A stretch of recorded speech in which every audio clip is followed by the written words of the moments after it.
అది పండింది వచ్చి ఇప్పుడు see this is where I respect directors. ఇప్పుడు ఆర్టిస్ట్ చేయటం ఒక ఎత్తు అయితే ఎక్కడ మళ్ళీ ఆ ఆర్టిస్ట్ పేరో లేకపోతే మాటో రావాలి అనేది డైరెక్టర్స్. అవును సార్. ఇప్పుడు అంతపురం తీసుకుంటే ఫర్ ఎగ్జాంపుల్ ఆ టైంలో సౌందర్య అనేది ఉన్న సిచ్యువేషన్కి ఎవడో ఒకడు రావాలి, ఒక ఆపద్బంధుడు రావాలి. అది ఎవడన్నా కానీ ఆడ మగ ఎవడైనా ఓకే, ఆ సిచ్యువేషన్లో రావాలి అనేది ఆ స్క్రీన్ ప్లే అనేది director thought. It is not the artist thought, it is not the artist greatness. లక్కీగా నాకు పండింది ఆ character.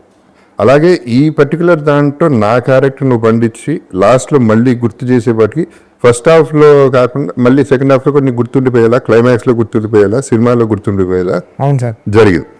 So this is where I'm really happy with my character in the film.